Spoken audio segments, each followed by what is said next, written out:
पाकिस्तानला नेस्तनाबूत करणारी ही कोणकोणती क्षेपणास्त्र आहेत आपण त्यावरती नजर टाकूया। जमिनीवरून हवेत मारा करणाऱ्या हवाई लक्ष्यांना भेदण्यासाठी सक्षम असलेलं आकाश क्षेपणास्त्र प्रणाली या ठिकाणी भारताने डिप्लॉय केलेली आहे। ही आकाश क्षेपणास्त्र प्रणाली भारतीय बनावटीची आहे। अण्वस्त्र वाहून नेण्याची क्षमता या वॉरहेड्समध्ये असते।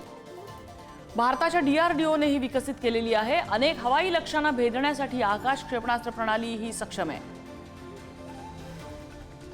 R-73 क्षेपणास्त्र हवेतून हवेत मारा करत थेट लक्ष्याच्या दिशेने नसताना सुद्धा हल्ला करण्याची क्षमता या R-73 मध्ये आहे। एक महत्त्वाची क्षेपणास्त्र प्रणाली अत्यंत चपळ आणि तीक्ष्ण वळण घेण्याची क्षमता या क्षेपणास्त्रांमध्ये असते, या मिसाइल्समध्ये असते। त्याचबरोबर पेचोरा S-125 क्षेपणास्त्र जमिनीवरून हवेत मारा करणारे हे क्षेपणास्त्र आहे।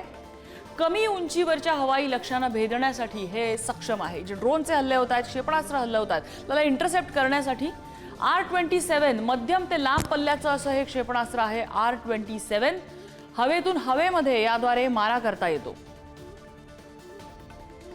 हेलिकॉप्टर क्रूज क्षेपणास्त्र भेदण्याची सुद्धा या R-27 मध्ये क्षमता आहे। बराक 8 इस्रायली बनावटीचं आहे। कोणत्याही प्रकारच्या क्षेपणास्त्र हल्ल्याला हे परतवून लावू शकतं। एकाच वेळी अनेक लक्ष्यांना भेदण्यामध्ये क्लस्टर अटॅक ज्याला म्हणतो तो सुद्धा यामुळे शक्य होतो। नौदल, हवाई दल आणि लष्कर तिन्ही दलांकडून बराक 8 क्षेपणास्त्र प्रणालीचा वापर केला जातोय।